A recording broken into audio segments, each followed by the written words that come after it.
إن الحمد لله نحمده ونستعينه ونؤمن به ونتوكل عليه ونعوذ بالله من شرور أنفسنا ومن سيئات أعمالنا من يهد الله فهو المهتدي ومن يضلل فلن تجد له وليا مرشدا وأشهد أن لا إله إلا الله وحده لا شريك له وأشهد أن محمدا عبده ورسوله أرسله بالهدى ودين الحق ليظهره على الدين كله ولو كره المشركون اللهم صل على محمد وعلى آل محمد كما صليت على إبراهيم وعلى آل إبراهيم إنك حميد مجيد اللهم بارك على محمد وعلى آل محمد كما باركت على إبراهيم وعلى آل إبراهيم إنك حميد مجيد أما بعد فإن خير الحديث كتاب الله وخير الهدي هدي محمد صلى الله عليه وسلم وشر الأمور محدثاتها وكل محدثة بدعة وكل بدعة ضلالة أعوذ بالله من الشيطان الرجيم بسم الله الرحمن الرحيم يا أيها الذين آمنوا اتقوا الله حق تقاته ولا تموتن إلا وأنتم مسلمون بسم الله الرحمن الرحيم والذين هاجروا في الله من بعد ما ظلموا لنبوئنهم في الدنيا حسنة ولأجر الآخرة أكبر love കാനൂ യഅലമൂൻ. സ്നേഹാദരണീയരായ വിശ്വാസികളെ, വിശ്വാസിനികളെ, അള്ളാഹുവിൻ്റെ വിധി വിലക്കുകൾ, മാർഗനിർദ്ദേശങ്ങൾ ജീവിതത്തിൻ്റെ ഓരോ മേഖലയിലും പാലിച്ച് തഖ്വയുള്ളവരായി ജീവിക്കണം എന്ന് ഉണർത്തുകയാണ്, വസിയ്യത്ത് ചെയ്യുകയാണ്. അല്ലാഹു സുബ്ഹാനഹു വ തആലയുടെ കൽപ്പന നിർദ്ദേശങ്ങളായ വിശുദ്ധ ഖുർആനും മുഹമ്മദ് നബി സല്ലല്ലാഹു അലൈഹി വസല്ലമയുടെ തിരുചര്യകളുമാണ് ഇഹപര ജീവിതത്തിൽ നമുക്ക് വിജയം നൽകുന്നത്. അതനുസരിച്ച് ജീവിക്കാൻ അല്ലാഹു നമ്മെ അനുഗ്രഹിക്കുമാറാകട്ടെ. പ്രിയമുള്ളവരെ, നാം പുതിയ ഒരു വർഷത്തിലേക്ക് പ്രവേശിച്ചിരിക്കുകയാണ്. ആ വർഷം ഹിജ്റ വർഷമാണ്. ഇസ്ലാമിൽ ചില മാസങ്ങളും ചില ദിവസങ്ങളും ചില ചരിത്ര സംഭവങ്ങളും ആവർത്തിച്ച് നാം ഓർക്കുകയും ചർച്ച ചെയ്യുകയും പറയുകയും ഒക്കെ ചെയ്യുന്ന ഒന്നാണ്. ആ ചരിത്ര സംഭവങ്ങളിൽ ഹിജ്റ എന്ന് പറയുന്നത് റസൂലുള്ളാഹിയുടെയും റസൂലിന്റെ സ്വഹാബത്തിന്റെയും ജനിച്ചു വളർന്ന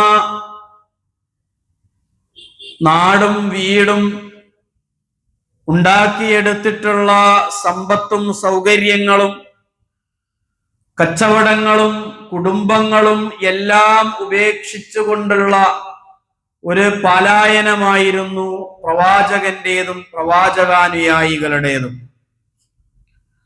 ആ പദം തന്നെ, ഹജറ എന്ന പദം തന്നെ, ആ പദത്തിന്റെ പ്രത്യേകതകളെ വായിക്കുമ്പോൾ വിശുദ്ധ ഖുർആൻ ഹജറ എന്ന പദം ഉപയോഗിച്ചിട്ടുള്ള ഒന്ന് രണ്ട് സന്ദർഭങ്ങളിൽ ഒന്ന് ത്വലാഖുമായി ബന്ധപ്പെട്ട ഒരു രംഗത്താണ്. ഹജറ എന്നത് ഉപേക്ഷിക്കുക, വെടിയുക എന്നൊക്കെയുള്ള ആശയമാണ്. ആ ഉപേക്ഷിക്കലും വെടിയലും കിട്ടാതാകുമ്പോഴും നഷ്ടപ്പെട്ടു പോകുമ്പോഴുമുള്ള വെടിയലല്ല. തൻ്റെ കൂടെ ഉണ്ടായിരുന്നിട്ട് കൂടി തനിക്ക് ഉപയോഗിക്കാൻ കഴിയാതെ, അനുഭവിക്കാൻ കഴിയാത്ത ഒരവസ്ഥ, അല്ലെങ്കിൽ അതിൽ നിന്ന് മാറി നിൽക്കേണ്ടി വരുന്ന ഒരവസ്ഥ, അതിനെയാണ് ആ ഒരു പദം സൂചിപ്പിക്കുന്നത്. റസൂലുള്ളാഹി സ്വല്ലല്ലാഹു അലൈഹി വസല്ലം സഫർ മാസത്തിന്റെ അവസാനത്തിലും റബീഉൽ അവ്വൽ മാസത്തിന്റെ ആദ്യ സമയത്തുമായി റസൂലുള്ളാഹിയും റസൂലിന്റെ കൂട്ടുകാരൻ സിദ്ദീഖ് റളിയല്ലാഹു അൻഹുവും കൂടി മക്കയിൽ നിന്ന് യാത്ര ചെയ്യുന്ന രംഗം എല്ലാം ഉപേക്ഷിച്ചുകൊണ്ടുള്ള ഒരു യാത്രയാണ്. സിദ്ദീഖ് റളിയല്ലാഹു അൻഹുവിന്റെ പ്രിയ പത്നിയായ ഉമ്മു റുമാൻ അവരെപ്പോലും കൂടെ കൊണ്ടുപോകാൻ കഴിയാതെ പ്രവാചകന് കാവലായിക്കൊണ്ട് പ്രവാചകനോടൊപ്പം യാത്ര തിരിക്കുന്ന സിദ്ദീഖ് റളിയല്ലാഹു അൻഹു അദ്ദേഹത്തിന്റെ വീട്ടിലേക്ക് അദ്ദേഹത്തിന്റെ പിതാവ് വരുന്നുണ്ട്. അന്ധനായ ആ മനുഷ്യൻ സിദ്ദീഖ് റളിയല്ലാഹു അൻഹുവിന്റെ മകൾ അസ്മാ റളിയല്ലാഹു അൻഹയോട് ഉപ്പയെ കുറിച്ച്, പിതാവിനെ കുറിച്ച് അന്വേഷിക്കുന്നുണ്ട്. പിതാവ് വല്ലതും ബാക്കി വച്ചിട്ടാണോ പോയിട്ടുള്ളത് എന്ന് ചോദിക്കുന്നുണ്ട്. ആ സന്ദർഭത്തിൽ കുറെ കല്ലുകൾ കെട്ടിയിട്ടുള്ള ഒരു കിഴി കിലുക്കി കാണിച്ചുകൊണ്ട് പിതാവ് ഞങ്ങളെ സ്വർണ്ണ നാണയങ്ങൾ, അല്ലെങ്കിൽ ഞങ്ങൾക്ക് ആവശ്യമുള്ള നാണയങ്ങളെ ഏൽപ്പിച്ചുകൊണ്ടാണ് പോയിട്ടുള്ളത് എന്ന് ഒരു മകൾ തന്റെ പിതാവിനെ കുറിച്ച് അവിടെ പറയുന്നത് ചരിത്രത്തിൽ നമുക്ക് കാണാൻ കഴിയും. പ്രവാചകൻ സല്ലല്ലാഹു അലൈഹി വസല്ലമയും സിദ്ദീഖ് റളിയല്ലാഹു അൻഹുവും സൗർ ഗുഹയിലിരിക്കുന്ന സന്ദർഭത്തിൽ അവർക്ക് വേണ്ട ഭക്ഷണങ്ങളും അവർക്ക് വേണ്ട യാത്രാ സൗകര്യങ്ങളും ഒരുക്കാൻ അസ്മാ റളിയല്ലാഹു അൻഹ എന്ന ഒരു വനിത, ഒരു സ്ത്രീ അവിടെ മുന്നിട്ട് നിൽക്കുന്നത് നമുക്ക് കാണാൻ കഴിയും. ഒട്ടകപ്പുറത്ത് ഭക്ഷണം വച്ച് കെട്ടുമ്പോഴാണ് കെട്ടാനുള്ള കയറില്ലാഞ്ഞിട്ട് തന്റെ അരയിലുണ്ടായിരുന്ന അരപ്പട്ട കീറി അതുപയോഗിച്ച് കെട്ടിക്കൊടുക്കുന്ന അസ്മാ റളിയല്ലാഹു അൻഹയെ റാത്തുൻ നിതാഖൈൻ, ഇരട്ടപ്പട്ടക്കാരി എന്ന് പ്രവാചകൻ വിളിക്കുന്ന ഒരു രംഗം ഹിജ്റയിലാണ്. വീടും നാടും കുടുംബങ്ങളും കച്ചവടങ്ങളും ഉപേക്ഷിച്ചുകൊണ്ടുള്ള ഒരു യാത്ര, എല്ലാം വെടിഞ്ഞുകൊണ്ടുള്ള യാത്രയാണ്. എന്തിനു വേണ്ടിയായിരുന്നു ആ യാത്ര? അവർക്ക് സുഖവാസത്തിനോ കൂടുതൽ അനുഭവിക്കാനോ കൂടുതൽ ആസ്വദിക്കാനോ വേണ്ടിയുള്ള യാത്രയായിരുന്നില്ല. തങ്ങൾ സ്വീകരിച്ചിട്ടുള്ള ആദർശം, വിശുദ്ധ ഖുർആനിന്റെ ആദർശം, അത് അനുസരിച്ച് ജീവിക്കാൻ സാധ്യമല്ലാതെ വരുമ്പോ എല്ലാം ഉപേക്ഷിക്കുകയാണ്. എന്താണ് എല്ലാം എന്ന് പറയുന്നത്? സുഹൈബ് റളിയല്ലാഹു അൻഹുവിനെ ശത്രുക്കൾ ഓടിച്ചു കയറ്റുന്നത് മക്കയിലെ ഒരു മലയുടെ മുകളിലേക്കാണ്. സുഹൈബ് റളിയല്ലാഹു അൻഹു റോമാക്കാരനായി മക്കയിലേക്ക് വന്ന മനുഷ്യനാണ്. പ്രവാചകനോടൊപ്പം ചേരുകയും മുസ്ലിമായി തീരുകയും ചെയ്യുന്ന സുഹൈബ് റളിയല്ലാഹു അൻഹു സമ്പാദ്യങ്ങളുള്ള, ധനമുള്ള, സൗകര്യങ്ങളുള്ള സ്വഹാബിയായിരുന്നു അദ്ദേഹം. മലമുകളിലേക്ക് ഓടിച്ചു കയറ്റിയിട്ട് ശത്രുക്കൾ പറഞ്ഞത്, നിന്റെ സമ്പത്തുമായി നിനക്ക് എവിടെ നിന്ന് പോകാൻ സാധിക്കില്ല എന്നായിരുന്നു. അദ്ദേഹം എല്ലാം നൽകി, എന്റെ എല്ലാം നിങ്ങൾക്കുള്ളതാണ്, നിങ്ങൾ എടുത്തോ, എന്നെ മാത്രം വിട്ടാൽ മതി എന്ന് പറഞ്ഞ് മദീനയിലേക്ക്, പ്രവാചകന്റെ അരികിലേക്ക് നടന്നു വരുന്ന സുഹൈബ് റളിയല്ലാഹു അൻഹുവിനെ ചരിത്രത്തിൽ നമുക്ക് കാണാൻ കഴിയും. പ്രിയമുള്ളവരെ, റോമാക്കാരനായിരുന്ന, യുവാവായിരുന്ന, സമ്പന്നനായിരുന്ന, സൗകര്യങ്ങൾ ഉണ്ടായിരുന്ന സുഹൈബർ റൂമി റളിയല്ലാഹു അൻഹു പ്രവാചകന്റെ അരികിലേക്ക് മദീനയിലേക്ക് നടന്നു വരുമ്പോ, നടന്ന് ക്ഷീണിച്ചവശനായി, മുടിയൊക്കെ ജട പിടിച്ച്, എല്ലാം നഷ്ടപ്പെട്ട്, എല്ലാം ഉപേക്ഷിച്ച്, അള്ളാഹുവിന്റെ മാർഗത്തിൽ ഉപേക്ഷിച്ചുകൊണ്ട് പ്രവാചകന്റെ അരികിലേക്ക് കടന്നു ചെല്ലുമ്പോ പ്രവാചകൻ പറയുന്നുണ്ട്, റബിഹൽ ബൈഉ യാ അബാ യഹ്യ, അബൂ യഹ്യ, നിന്റെ കച്ചവടം ലാഭകരമായിരിക്കുന്നു, നിന്റെ കച്ചവടം ലാഭകരമായിരിക്കുന്നു. നീ മുഴുവൻ സമ്പത്തും നൽകിയിട്ട് സ്വർഗമാണല്ലോ വിലക്ക് വാങ്ങിയത് എന്ന് പറഞ്ഞുകൊണ്ടാണ് പ്രവാചകൻ സുഹൈബ് റളിയല്ലാഹു അൻഹുവിനെ സ്വീകരിക്കുന്നത്. ചരിത്രത്തിൽ ഹിജ്റയുടെ പശ്ചാത്തലം പരിശോധിക്കുമ്പോ പ്രവാചകന്റെ അനുയായികളുടെ സ്വർഗത്തിനു വേണ്ടിയുള്ള ആ യാത്ര ത്യാഗം എല്ലാം ഉപേക്ഷിക്കുകയാണ്. ഉമ്മു സലമയുടെയും അബൂ സലമ റളിയല്ലാഹു അൻഹും അവരുടെ ചരിത്രം കാണാൻ കഴിയും. മകൻ സലമയെ അവരുടെ കുടുംബക്കാരായ ആളുകൾ പിടിച്ചു വെക്കുകയും മകന്റെ കൈ പോലും തോളിൽ നിന്ന് അറ്റുപോകുന്ന തലത്തിൽ അവർക്കിടയിൽ പിടിവലിയുണ്ടായി മകനെ ഉപേക്ഷിച്ചുകൊണ്ട് പോകേണ്ടി വരുന്ന രംഗം കാണാൻ കഴിയും ചരിത്രത്തിൽ. ഭർത്താവ് പോവുകയും ഭാര്യ പിന്നീട് അദ്ദേഹത്തിന്റെ അരികിലേക്ക് വർഷങ്ങൾക്ക് ശേഷം തിരികെ എത്തുകയും ചെയ്യുന്ന ഹിജ്റയുടെ ത്യാഗത്തിന്റെ ഒരു ചരിത്രമാണ് ഹിജ്റ നമ്മെ ഓർമ്മപ്പെടുത്തുന്നത്.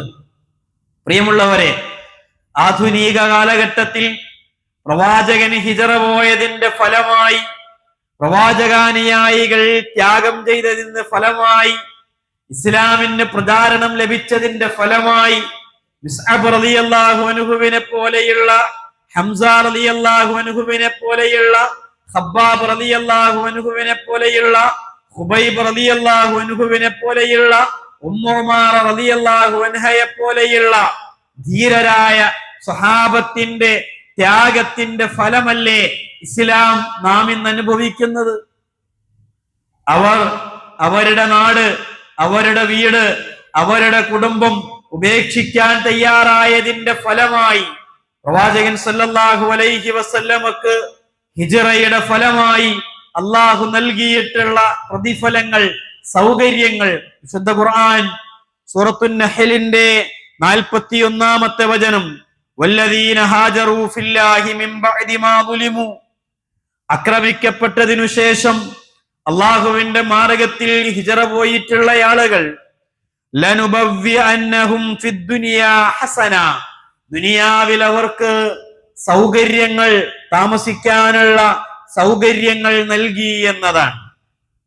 ഈ മാസം മുഹറമിന്റെ പ്രത്യേകതയായി ചരിത്രത്തിൽ കാണാൻ കഴിയും. മൂസാ നബി അലൈഹിസ്സലാമിനെയും ഫിർഔനിന്റെ രാജകൊട്ടാരത്തിൽ നിന്ന്, അതല്ലെങ്കിൽ സാമ്രാജ്യത്വത്തിൽ നിന്ന്, ഫിർഔനിന്റെ അക്രമത്തിൽ നിന്ന് മൂസാ നബിയിൽ വിശ്വസിച്ച മുസ്ലിമുകളും വിശ്വാസികളും രക്ഷപ്പെടാൻ കഴിയുന്ന രംഗമുണ്ടായത് മുഹറം 10-ലാണ്. മുഹറം എന്ന് പറയുന്നത് അത്രയേറെ ചരിത്ര പ്രാധാന്യമുള്ള മാസമാണ്. പക്ഷേ ഇന്ന് മുഹറമിനെ അടുത്ത് ഒരനുഭവം ഉണ്ടായത്, ഒരു വീട്, ആ വീടിന്റെ താമസം തീരുമാനിച്ചിട്ടുള്ളത് മുഹറം മാസത്തിലാണ്. അവർക്കൊരേ ഒരാഗ്രഹം, ദുൽഹിജ്ജ മാസത്തില് അവിടുത്തെ ആ പുതിയ വീട്ടിലെ അടുപ്പിൽ കുറച്ച് പാല് തിളപ്പിച്ച് കളഞ്ഞോട്ടെ എന്നതാണ് അവരുടെ ആഗ്രഹം. എന്താ കാരണം? മുഹറം മാസം ഇപ്പോഴും ശകുനമായി, നഹസായി നമ്മൾ പരിശോധിച്ചാൽ കാണാൻ കഴിയും. കല്യാണങ്ങളോ അതുപോലെ തന്നെയുള്ള മറ്റേതെങ്കിലും പരിപാടികളോ ഒന്നും വളരെ കുറഞ്ഞ ഒരു മാസമായി നമുക്ക് കാണാൻ കഴിയുന്ന ഒന്ന് മുഹറം മാസമാണ്.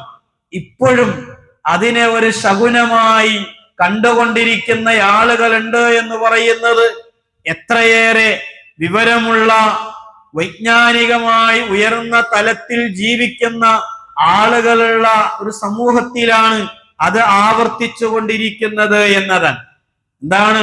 വീട് താമസത്തിന് പാല് തിളപ്പിച്ച് അടുപ്പിൽ കളയുന്നതിന്റെ ശാസ്ത്രമെന്ന് പറയുന്നത് വാസ്തുദേവൻ കിടക്കുന്നതിന്റെ ഫലമായി വാസ്തുദേവന് നൽകുന്ന പാല് അത് ഹൈന്ദവ ആചാരവും വിശ്വാസവുമാണ്. ആ വിശ്വാസം ഇന്നും തുടരുന്ന തരത്തിൽ നമ്മുടെ സമൂഹങ്ങളിലും പാല് തിളപ്പിച്ച് കളയുന്ന, അന്ന് പാല് തിളച്ച് അടുപ്പിൽ പോയാൽ യാതൊരു കുഴപ്പമുണ്ടാകൂല. അതിനപ്പുറം ഏതെങ്കിലും ഒരു ദിവസം അടുപ്പിൽ പാല് തിളച്ചു പോയാൽ മരുമകളാണ് തിളപ്പിച്ച് കളയുന്നതെങ്കിൽ തലക്ക് സ്വൈര്യം ഉണ്ടാവൂല. ആലോചിച്ചു നോക്കാം നമ്മൾ. അത്രയേറെ പുരോഗമിച്ചിട്ടുള്ള ഒരു സമൂഹത്തിലാണ് ഒരു മാസത്തെ ശകുനത്തിന്റെ മാസമായി, നെഹസിന്റെ മാസമായി എണ്ണി വച്ചിട്ടുള്ളത് എന്നതാണ്. ചരിത്രത്തിൽ വളരെ പ്രാധാന്യമുള്ള പ്രവാചകാനുയായികളുടെ ഹിജറ നടന്നിട്ടുള്ള, മൂസാ നബി അലൈഹിസ്സലാമിനെ അള്ളാഹു രക്ഷപ്പെടുത്തിയിട്ടുള്ള ഹിജറയുടെ ചരിത്രമാണ് മുഹറം മാസത്തിൽ നമുക്ക് കാണാൻ കഴിയുന്നത്. അതുകൊണ്ടാണ് മുഹറം 10 നോമ്പനുഷ്ഠിക്കണമെന്ന സുന്നത്തിനെ പ്രവാചകൻ പഠിപ്പിക്കുകയും ചെയ്തിട്ടുള്ളത്. പ്രിയമുള്ളവരെ, നാം ജീവിക്കുന്ന ഈ കാലഘട്ടത്തിൽ ഇന്ന് ഒരു ഹിജറയുടെ ആവശ്യമില്ല. പ്രവാചകൻ പോയ ഹിജറ എന്ന് പറയുന്നത് അവരുടെ ഒരു പലായനം, അത് ഉലമാക്കൾ അതിനെ വിശദീകരിക്കുന്നുണ്ട്. അൽ ഫിറാർ ബിദ്ദീൻ, ദീൻ പിടിച്ചുകൊണ്ട്, ദീൻ മുറുകെ പിടിച്ചുകൊണ്ടുള്ള അവരുടെ ഒരു പലായനമായിരുന്നു. മിനൽ ഫിതൻ, കുഴപ്പങ്ങളിൽ നിന്ന്, വമവാത്തിനിൽ മആസി വൽ ഖൗഫ്, ഭയത്തിന്റെയും ധിക്കാരത്തിന്റെയും അതുപോലെ തന്നെ ക്രൂരമായ പീഡനങ്ങളുടെയും നാടുകളിൽ നിന്ന് അവർക്ക് നല്ല ഒരു നാട്ടിലേക്കുള്ള ഒരു യാത്രയായിരുന്നു ഹിജറയിലൂടെ പ്രവാചകന്റെ ഹിജറ എന്ന് പറയുന്നത്. അത്തരമൊരു ഹിജറ സമകാലിക ലോകത്ത് നാം ജീവിക്കുമ്പോ നമുക്ക് ആവശ്യമില്ല. നാം അത്തരമൊരു സാഹചര്യത്തിലല്ല ജീവിച്ചുകൊണ്ടിരിക്കുന്നത് എന്നതാണ്. പ്രവാചകനും പ്രവാചകന്റെ അനുയായികൾക്കും അവർ ചെയ്തിട്ടുള്ള ഹിജറയെ, പലായനത്തെ എത്രയേറെ പുണ്യകരമായ പ്രവർത്തനമായി അല്ലാഹു വിശുദ്ധ ഖുർആനിൽ എണ്ണിയിട്ടുണ്ടെന്നറിയാമോ?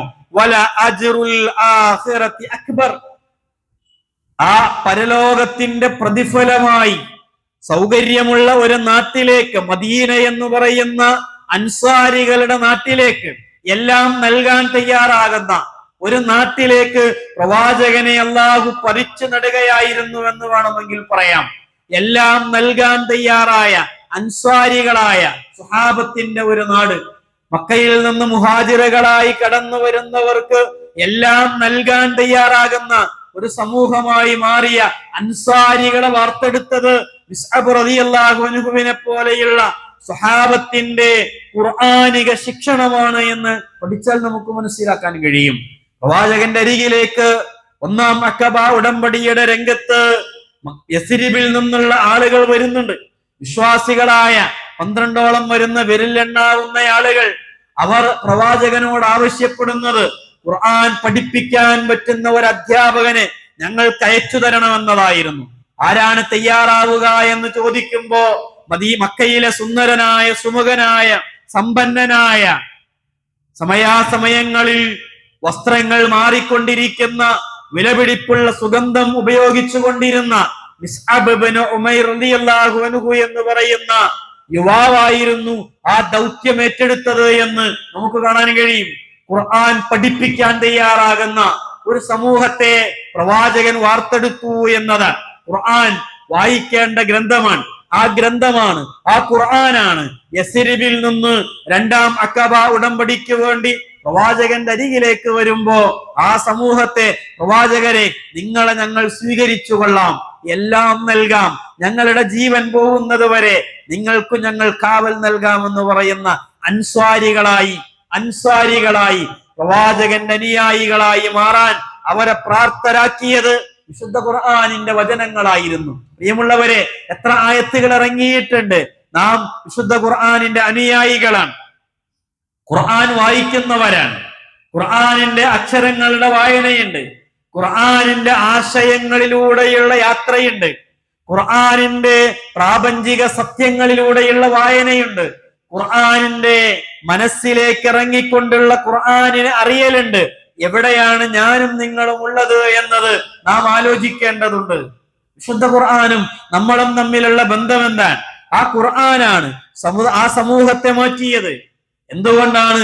കഴിഞ്ഞുപോയിട്ടുള്ള ഇസ്ലാമിക സമൂഹങ്ങളിൽ ഏറ്റവും പ്രബുദ്ധമായ ഒരു സമൂഹമായി വ്യത്യസ്തമായ സാഹിത്യ ഗ്രന്ഥങ്ങളും ശാസ്ത്ര ഗ്രന്ഥങ്ങളും അതുപോലെ തന്നെയുള്ള ഇബ്നു സീനയെ പോലെയുള്ള വ്യത്യസ്തരായ ശാസ്ത്രജ്ഞന്മാരെ വാർത്തെടുക്കാൻ കഴിയുന്ന തലത്തിലേക്ക് കഴിഞ്ഞുപോയിട്ടുള്ള 600 വർഷത്തോളം കഴിഞ്ഞുപോയിട്ടുള്ള അബ്ബാസിയ ഭരണകാലഘട്ടത്തിന്റെ ഇസ്ലാമിന്റെ സുവർണ കാലഘട്ടം എന്നറിയപ്പെടുന്നത് യുദ്ധങ്ങൾ കൊണ്ടായിരുന്നില്ല. അവിടെ അവർ പടുത്തുയർത്തിയിട്ടുള്ള വൈജ്ഞാനികമായ വളർച്ചയായിരുന്നു എന്ന് നമുക്ക് കാണാൻ കഴിയും. വിജ്ഞാനമായിരുന്നു ആ സമൂഹത്തെ അടയാളപ്പെടുത്തിയത്. അതുകൊണ്ടാണ് കുരിശ് യുദ്ധത്തിന്റെ ആളുകൾ ഇസ്ലാമിന്റെ അത്തരത്തിലുള്ള ഗ്രന്ഥശാലകളെ ബൈത്തുൽ ഹിക്മ പോലെയുള്ള ബാഗ്ദാദിലുണ്ടായിരുന്ന കൊർദോവയിലുണ്ടായിരുന്ന കേന്ദ്രങ്ങളെ തകർക്കാൻ വേണ്ടിയുള്ള ശ്രമങ്ങൾ നടത്തിയിരുന്നത് എന്ന് ചരിത്രത്തിൽ നമുക്ക് കാണാൻ കഴിയും. അത്തരം ഒരു വൈജ്ഞാനികമായ സമൂഹമാക്കി മാറ്റിയെടുക്കാൻ അവരെ പ്രേരിതമാക്കിയിട്ടുള്ളത് വിശുദ്ധ ഖുർആനാണ്. ആ വിശുദ്ധ ഖുർആൻ 30 ജുസും നമ്മുടെ കയ്യിലുണ്ട്. ജനിച്ചു വീഴുമ്പോ നമ്മൾ അത് കാണുന്നുണ്ട്, അത് വായിക്കുന്നുണ്ട്. ആ വായന ഖുർആനിന്റെ ബാഹ്യമായ ഒരു വായനയിലൂടെയാണോ നാം സഞ്ചരിക്കുന്നത്? അതല്ല, ഖുർആനിലേക്ക് ഇറങ്ങിച്ചെന്നുകൊണ്ടുള്ള വായനയാണോ? ഖുർആനിന്റെ പഠനം എത്ര നമുക്ക് സാധ്യമായി തീരുന്നുണ്ട്? എത്രയോ മെമ്പറുകളിൽ നിന്ന് നാം പലതവണ കേട്ടു കഴിഞ്ഞിട്ടുള്ള ഒരു വാക്യമാണത് ഖുർആനിന്റെ പഠനത്തെ സംബന്ധിച്ച്. പ്രിയമുള്ളവരെ, ChatGPT നമ്മൾ ഉപയോഗിക്കുന്നുണ്ട്, ജെമിനി നമ്മൾ ഉപയോഗിക്കുന്നുണ്ട്, അതുപോലെ തന്നെയുള്ള ആർട്ടിഫിഷ്യൽ ഇന്റലിജൻസിന്റെ എല്ലാ സൗകര്യങ്ങളും ഉപയോഗിക്കുന്നുണ്ട്. ഹ്യൂമനോയിഡുകളുടെ കാലഘട്ടത്തിലൂടെ നാം സഞ്ചരിച്ചു കൊണ്ടിരിക്കുകയാണ്. അതിവേഗതയേറിയ ബുള്ളറ്റ് ട്രെയിനുകളുടെ കാലത്തിലൂടെ നാം സഞ്ചരിച്ചു കൊണ്ടിരിക്കുകയാണ്. എന്നാൽ വിശുദ്ധ ഖുർആനിലേക്ക് എത്രയങ്ങ് ഇറങ്ങിച്ചെല്ലാൻ എനിക്കും നിങ്ങൾക്കും സാധ്യമായിട്ടുണ്ട് എന്ന് നാം ഒന്ന് പരിശോധിക്കേണ്ടതില്ലേ? അള്ളാഹുവിന്റെ പ്രവാചകന്റെ സഹാബത്ത്, യസ്രിബിലുണ്ടായിരുന്ന ആ മനുഷ്യരെ, ഖുർആനിന്റെ എതിരാളികളായ, പ്രവാചകന്റെ എതിരാളികളായ ആളുകൾ ഖുർആനിന്റെ ആളുകളായി മാറിയത്, പ്രവാചകനെ സ്വീകരിക്കാൻ 2ാം അഖബ ഉടമ്പടിക്ക് വരുന്നത് 70-ലധികം വരുന്ന സന്നാഹമായിരുന്നു. എങ്ങനെ അവരെ പ്രാപ്തരാക്കി? ആ പ്രാപ്തരാക്കിയത് ഇസ്അബ് റളിയല്ലാഹു അൻഹുവിനെ പോലെയുള്ള സഹാബത്തിന്റെ ഖുർആനിക അധ്യാപനങ്ങളായിരുന്നു എന്ന് നമുക്ക് കാണാൻ കഴിയും. ഇന്ന് നമുക്കതിന് സാധ്യമാകുന്നുണ്ടോ? വൈജ്ഞാനികമായി അറിവിന്റെ മേഖലയിൽ ഉയർന്നിട്ടുണ്ട്. പക്ഷേ തിരിച്ചറിവിന്റെ മേഖലയിൽ നമ്മൾ, നമ്മുടെ സമൂഹങ്ങൾ, കുടുംബ സാഹചര്യങ്ങൾ, അവിടെയുള്ള നമ്മുടെ തലമുറ, പുതുതലമുറ എത്രയാണ് നമുക്ക് ഉയരാൻ കഴിഞ്ഞിട്ടുള്ളത്? ആലോചിക്കേണ്ടതില്ലേ? ഈ ഖുർആനിലേക്ക് ഇനിയും നമ്മൾ അടുത്തിട്ടില്ലെങ്കിൽ, ഇനിയും നാം ഖുർആനിനെ അറിഞ്ഞിട്ടില്ലെങ്കിൽ എന്താണ്? നാളെ അള്ളാഹുവിന്റെ ഒരു കോടതി വരാനുണ്ട് എന്ന് നമുക്കറിയാം. മരണം സുനിശ്ചിതമാണെന്ന് നമുക്കറിയാം. അവിടെ ഒരു ചോദ്യവും അതിനുത്തരങ്ങളും നമ്മൾ പറയേണ്ടതാണ് എന്ന് നമുക്കറിയാം. അവിടെ അള്ളാഹുവിന്റെ മുൻപിൽ എന്തുത്തരമാണ് നമുക്ക് പറയാൻ സാധ്യമായി തീരുക എന്ന് നമ്മൾ ആലോചിക്കേണ്ടതില്ലേ പ്രിയമുള്ളവരെ? പ്രവാചകന്റെ അനുയായികളെ ഇഖ്റ ആണ് മാറ്റിയിട്ടുള്ളത്. വായിക്കുക എന്നതാണ് വിശുദ്ധ ഖുർആനിന്റെ 1ാമത്തെ പ്രഖ്യാപനം. ആ വായന, ഇഖ്റ ബിസ്മി റബ്ബിക്കല്ലദീ ഖലഖ്, ആ വായനയിലൂടെ നിന്റെ സൃഷ്ടാവിനെ നിനക്ക് കണ്ടെത്താൻ കഴിയുമെന്നതാണ് പ്രവാചകൻ ആ സമൂഹത്തെ പഠിപ്പിച്ചിട്ടുള്ളത്. ഖലഖൽ ഇൻസാന മിൻ അലഖ്, ശാസ്ത്രീയതയുടെ പല തലത്തിലുള്ള വാക്യങ്ങളെയാണ് വിശുദ്ധ ഖുർആൻ ആദ്യമായി അവിടെ പകർന്നു നൽകുന്നത്. അലക്കിന് ഭ്രൂണത്തെ പരിചയപ്പെടുത്തുകയാണ്.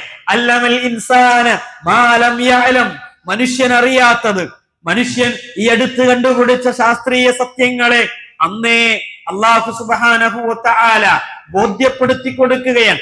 അല്ലമൽ ഇൻസാന മാ ലം യഅലം, മനുഷ്യൻ അറിയാത്തത് അവൻ പഠിപ്പിച്ചു എന്നതാണ്. അങ്ങനെയുള്ള ആ ഇഖ്റ ആണ്, വായിക്കുക എന്ന ആ അധ്യാപനമാണ് ആ സമൂഹത്തെ ഖുർആനിന്റെ വായനയിലൂടെ, മനുഷ്യനെ പറ്റിയുള്ള വായനയിലൂടെ, പ്രാപഞ്ചിക സത്യങ്ങളെ കുറിച്ചുള്ള, സൂര്യചന്ദ്ര നക്ഷത്രങ്ങളെ പറ്റിയുള്ള പഠനത്തിലൂടെ, മനുഷ്യന്റെ ശരീരത്തെ പറ്റിയുള്ള പഠനത്തിലൂടെ അഫലാ തഅഖിലൂൻ, നിങ്ങൾ ബുദ്ധി കൊടുത്ത് ആലോചിക്കുന്നില്ലേ? അഫലാ യതദബ്ബറൂൻ, നിങ്ങൾ ചിന്തിച്ച് ആലോചിക്കുന്നില്ലേ? അഫലാ തുബ്സിറൂൻ, നിങ്ങൾ ഉൾക്കാഴ്ചയോടുകൂടി ആലോചിക്കുന്നില്ലേ എന്ന് ആ ചോദ്യങ്ങളാണ് ആ സമൂഹത്തെ മാറ്റിയത്. അതിലൂടെയാണ് പിൽക്കാല സമൂഹങ്ങളെ ശാസ്ത്രീയതയിലും അതുപോലെ തന്നെ സാഹിത്യത്തിലുമൊക്കെ ഉയർന്നവരാകാൻ കഴിയുന്ന അബ്ബാസിയ ഭരണകാലഘട്ടങ്ങളെ അവരെ നിയന്ത്രിച്ചിട്ടുള്ളത്, അത്തരത്തിലുള്ള ഒരു സമൂഹത്തിലേക്ക് അവരെ മാറ്റിയെടുത്തിട്ടുള്ളത്. പ്രവാചകന്റെ ഈ വചനങ്ങളാണ്, ഈ അധ്യായങ്ങളാണ് എല്ലാം ഉപേക്ഷിക്കാൻ, ഹിജ്റ പോകാൻ അവരെ പ്രാപ്തരാക്കി മാറ്റിയിട്ടുള്ളത് എന്നതാണ്. അത്തരം ഒരു നാട് വിടേണ്ട ഹിജ്റയല്ല ഇന്ന് ജീവിക്കുന്ന എനിക്കും നിങ്ങൾക്കുമുള്ളത്. രണ്ടു തരം ഹിജ്റയുണ്ട്. ഒന്ന്, നാട് വിട്ട് ശരീരവും എല്ലാം കൊണ്ട് പോകേണ്ടുന്ന ഹിജ്റ. ഉലമാക്കൾ വിശദീകരിക്കുന്ന മറ്റൊരു ഹിജ്റയുണ്ട്. അത് അൽ ഹിജ്റത്തുൽ ബാത്തിന, ആന്തരികമായ ഒരു ഹിജ്റയാണ്. ആന്തരികമായ ഒരു ഹിജ്റയാണ്. ആ ഹിജ്റ എന്ന് പറയുന്നത് ഹിജ്റത്തുൽ ഖൽബ്, ഖൽബിന്റെ ഹൃദയത്തിന്റെ ഹിജ്റയാണ്. ഇലല്ലാഹി വ റസൂൽ, അള്ളാഹുവിലേക്കും അള്ളാഹുവിന്റെ റസൂലിലേക്കുമുള്ള ഹിജ്റയാണ്. ആ ഹിജ്റ എന്ന് പറയുന്നത് വഹിയ തർക്കു മാ തദ്ഉ ഇലൈഹി നഫ്സുൽ അമ്മാറ ബിസ്സൂഅ്, തിന്മകൾ വലിഞ്ഞു മുറുക്കുന്ന ആ നഫ്സിന്റെ, ആ നഫ്സ് ആ തിന്മകളിൽ നിന്ന് മനസ്സിനെ ഉപേക്ഷിച്ചുകൊണ്ടുള്ള ഒരു വെടിയലാണ്, ഒരു ഹിജ്റയാണ് ഇന്ന് നമ്മോട് ആവശ്യപ്പെടുന്നത്. വസ്വാസി ശൈത്വാൻ, ശൈത്വാനിന്റെ ദുർമന്ത്രണങ്ങളിൽ നിന്നുള്ള ഒരു ഹിജ്റയാണ് നമ്മോട് കാലം ആവശ്യപ്പെടുന്നത്. അള്ളാഹു കോപിക്കുന്ന എല്ലാത്തരം സാഹചര്യങ്ങളിൽ നിന്നും വിട്ടുനിൽക്കാൻ കഴിയുന്ന, ഉപേക്ഷിക്കാൻ കഴിയുന്ന ഒരു ഹിജ്റയാണ് ഖുർആൻ നമ്മോട് ആവശ്യപ്പെടുന്നത്. ഇന്നത്തെ കാലഘട്ടത്തിൽ നാം ജീവിക്കുന്ന ഈ സമൂഹത്തിന്റെ, അല്ലെങ്കിൽ വിശ്വാസികളായ നാം ഓരോരുത്തരും ചെയ്യേണ്ടുന്ന ഒരു ഹിജ്റ അൽ മുഹാജിറു. ആരാണ് മുഹാജിർ? മുഹാജിറാകാൻ എനിക്കും നിങ്ങൾക്കും കഴിയും. മുഹാജിറാകാൻ കഴിയും. എങ്ങനെയാണ്? അൽ മുഹാജിറു മൻ ഹജറ മാ നഹല്ലാഹു അൻഹു, അല്ലാഹു വിരോധിച്ചതിൽ നിന്ന് ഹിജ്റ പോകാൻ കഴിയുന്നവൻ ആരാണോ അവർക്ക് മുഹാജിറാകാൻ കഴിയും എന്നതാണ് പ്രവാചകൻ സല്ലല്ലാഹു അലൈഹി വസല്ലമ നമ്മോട് ഉണർത്തിയിട്ടുള്ളത്. പ്രിയമുള്ളവരെ, ആ മുഹാജിറാകാൻ എനിക്കും നിങ്ങൾക്കും സാധ്യമായിട്ടുണ്ടോ? തിന്മകളിൽ നിന്ന്, തെറ്റുകളിൽ നിന്ന്, അന്യായങ്ങളിൽ നിന്ന്, അധാർമികതകളിൽ നിന്ന് നന്മയിലേക്ക്, അധർമ്മത്തിൽ നിന്ന് ധർമ്മത്തിലേക്ക്, അക്രമങ്ങളിൽ നിന്ന് ക്രമങ്ങളിലേക്ക്, അനീതികളിൽ നിന്ന് നീതിയിലേക്ക്, ലഹരിയിൽ നിന്ന് നല്ല ഒരു ജീവിതത്തിലേക്ക്, അതുപോലെ തന്നെ മാനവികതയിലേക്ക്, മനുഷ്യരെ സ്നേഹിക്കുന്നതിലേക്ക്, കുടുംബ ബന്ധങ്ങൾ ചേർക്കുന്നതിലേക്ക്, അസൂയയിൽ നിന്ന്, പകയിൽ നിന്ന്, വിദ്വേഷത്തിൽ നിന്ന് നന്മയിലേക്ക്, പരസ്പര അനുഭൂതിയുടെയും സഹായത്തിന്റെയും ദയയുടെയും രംഗത്തേക്ക് നമുക്ക് മാറാൻ കഴിയുന്നുണ്ടോ? ലൂത്ത് നബി അലൈഹിസ്സലാമിനെ കുറിച്ച്, ഇബ്രാഹിം നബി അലൈഹിസ്സലാമിനെ കുറിച്ച് ചരിത്രം ഖുർആൻ പരിചയപ്പെടുത്തുന്നുണ്ട്. അദ്ദേഹം പറയുന്നുണ്ട്, വഖാല ഇന്നി മുഹാജിറുൻ ഇലാ റബ്ബി. ഇറാഖിൽ നിന്ന് ഫലസ്തീനിലേക്ക് അവർ പോവുകയാണ്. മുഹാജിറുൻ ഇലാ റബ്ബി, റബ്ബിലേക്കാണ് അവർ ഹിജ്റ പോയത് എന്നതാണ്. പ്രിയമുള്ളവരെ, നാട് വിട്ടു പോകേണ്ടതില്ല, വീട് ഉപേക്ഷിക്കേണ്ടതില്ല, കുടുംബം ഉപേക്ഷിക്കേണ്ടതില്ല. പക്ഷേ മുഹാജിറുകളാകാൻ കഴിയുന്നുണ്ടോ എന്നത് നാം നമ്മോട് ചോദിക്കേണ്ടെന്ന ഒരു ചോദ്യമാണ്. ഖുർആൻ പ്രേരിപ്പിച്ചുകൊണ്ട് അവരെ സ്വർഗത്തിന്റെ വഴിയിലേക്ക് ഹിജ്റ പോകാൻ ആ സമൂഹത്തെ ഖുർആൻ പ്രേരിപ്പിച്ചത് അങ്ങനെയായിരുന്നു എന്നതാണ്. എന്നാൽ ഇന്ന് നമ്മോട് ഖുർആൻ ആവശ്യപ്പെടുന്നത് അത്തിഉല്ലാഹ വ അത്തിഉർ റസൂൽ, അല്ലാഹുവിനെ അനുസരിച്ച്, പ്രവാചകനെ അനുസരിച്ച് അത്തരം ഒരു ഹിജ്റയിലേക്ക് നാം പോകണം എന്നതാണ്. ഇന്ന് നമുക്കറിയാം, ലഹരിയുടെ വലിയ ഒരു കൂമ്പാരം തന്നെ നമ്മുടെ നാടിനെ, സമൂഹത്തെ കാർന്നു പിടിച്ചിട്ടുള്ള വലിയ ഒരു അപകടം, മയക്കുമരുന്നിന്റെ വലിയ ശേഖരങ്ങൾ, തൂഫാൻ, ഓപ്പറേഷൻ തൂഫാൻ എന്ന് പറയുന്ന സർക്കാരിന്റെ സംവിധാനങ്ങൾ, പൂർണ്ണമായി നാം സഹകരിക്കേണ്ടെന്ന, പ്രോത്സാഹിപ്പിക്കേണ്ടുന്ന ഒരു പദ്ധതിയാണത്. നമ്മുടെ നാടിനെ, യുവതലമുറയെ, ഡോക്ടർമാരെ, മെഡിക്കൽ കോളേജിന്റെ വരാന്തകൾ, കേരളത്തിൽ അറിയപ്പെടുന്ന ഒരു മെഡിക്കൽ കോളേജില് ഒരു വിദ്യാർത്ഥി, സുഹൃത്തായ ഒരു വിദ്യാർത്ഥി പങ്കുവച്ച ഒരു അനുഭവം എന്ന് പറയുന്നത്, MBBS പഠിക്കുന്ന പ്രഗത്ഭരായ ഡോക്ടർമാരായി അടുത്ത വർഷമോ അതിനടുത്ത വർഷമോ ഇറങ്ങേണ്ടുന്ന ആളുകൾ കേരളത്തിലെ അറിയപ്പെടുന്ന ഒരു ഭാഗത്തുള്ള ഒരു മെഡിക്കൽ കോളേജിന്റെ, ഗവൺമെന്റ് മെഡിക്കൽ കോളേജിന്റെ വരാന്തകളിൽ മയക്കുമരുന്നിനടിമകളായിട്ടുള്ള MBBS ബിരുദധാരികളുടെ വലിയ ഒരു സംഘം അവർ കഴിഞ്ഞുകൂടുന്നു എന്നതാണ്. അവർക്കിത് ഉപയോഗിക്കാതെ ഒരു ദിവസം പോലും മുന്നോട്ടു പോകാൻ സാധ്യമാകുന്നില്ല എന്ന വലിയ വേദനയുള്ള വെളിപ്പെടുത്തലുകൾ നാം കാണുന്നു എന്നതാണ്. അവരോട് അവരുടെ ഇടയിൽ ഇത്തരത്തിലുള്ള ആളുകളാണ് പുറത്തേക്ക് വരുന്നതെങ്കിൽ ഇത്തരത്തിലുള്ള ആളുകൾ ഒരു സമൂഹത്തെ ചികിത്സിക്കാൻ വേണ്ടി നേതൃത്വം നൽകുമ്പോൾ എന്തായിരിക്കും ആ സമൂഹത്തിന്റെ അവസ്ഥ? പ്രിയമുള്ളവരെ, മെഡിക്കൽ രംഗത്തുള്ള ആളുകൾ ഇതിനെക്കുറിച്ച്, ഇതിന്റെ വരുംവരായികകളെ, അപകടങ്ങളെ, ദൂഷ്യങ്ങളെ എല്ലാം കൃത്യമായി മനസ്സിലാക്കുന്ന ആളുകളാണ്. അത് ഉപയോഗിക്കുന്നതും വിപണനം ചെയ്യുന്നതും എന്നതൊരു ഭാഗം.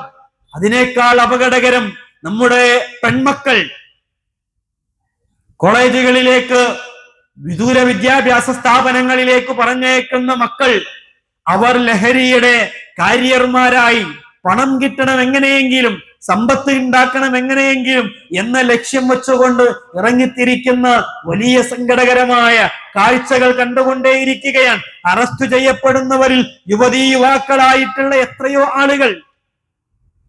ഇവിടെ തിന്മകളിൽ നിന്ന് നന്മയിലേക്ക് നമുക്ക് പോകാൻ കഴിയണം. എല്ലാത്തരം ലഹരികളെയും ഉപേക്ഷിച്ചുകൊണ്ട് അതിനെതിരിൽ സംസാരിക്കാൻ കഴിയണം. ചുണ്ടിൽ സിഗരറ്റ് കത്തിച്ചു വച്ചിട്ട് ലഹരിക്കെതിരെ സംസാരിക്കുന്ന ധാർമ്മിക പ്രഭാഷകരായിട്ട് കാര്യമില്ല. നമ്മുടെ ശരീരത്തെ കാർന്നു തിന്നുന്ന മാരകങ്ങളായ രോഗങ്ങൾക്ക് കാരണമായി തീരുന്ന ഒന്നാണ് നാം നമ്മുടെ ശരീരത്തിനകത്തേക്ക് വലിച്ചു കയറ്റുന്നത്. ആ പുകയിലൂടെ എന്ന് മനസ്സിലാക്കിയാൽ ഉപേക്ഷിക്കാൻ തയ്യാറാകണം. വിശുദ്ധ ഖുർആനിന്റെ അനുയായികളാണ് നമ്മൾ.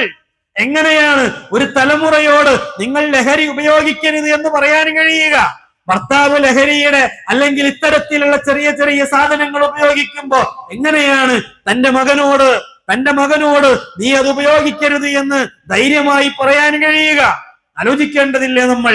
എല്ലാത്തരം ലഹരികളും ഇത്തരത്തിലുള്ള തിന്മകളിൽ നിന്ന് നന്മകളിലേക്ക് സഞ്ചരിക്കാൻ, അത്തരം പ്രവർത്തനങ്ങളിൽ നേതൃത്വം നൽകാൻ, അത്തരം തിന്മകൾക്കെതിരെ, സാമൂഹ്യമായി തിന്മകൾക്കെതിരെ ശബ്ദിക്കേണ്ടത് ഇന്നത്തെ ഹിജ്റയാണ്. അതാണ് ഇന്നത്തെ ത്യാഗം എന്ന് പറയുന്നത്. അത്തരം ധാർമ്മികമായ പ്രവർത്തനങ്ങൾക്ക് നേതൃത്വം നൽകുക എന്നത് സമകാലിക ലോകത്ത് നാം സ്വീകരിക്കേണ്ടുന്ന ഹിജ്റയുടെ പാഠങ്ങളായി പ്രിയമുള്ളവരെ നാം തിരിച്ചറിയേണ്ടതുണ്ട്. ഇങ്ങനെ നന്മകളിലേക്ക്, സത്യത്തിലേക്ക്, ആദർശത്തിലേക്ക്, സിട്ടാവിലേക്ക് തിരിയാൻ നമ്മുടെ വായനകൾ, നമ്മുടെ പഠനങ്ങൾ, നമ്മുടെ പ്രവർത്തനങ്ങൾ മാറേണ്ടതുണ്ട്. അതിനനുസരിച്ച് പ്രവർത്തനങ്ങൾ ഉണ്ടാകേണ്ടതുണ്ട്. അള്ളാഹു നമ്മെ അനുഗ്രഹിക്കുമാറാകട്ടെ.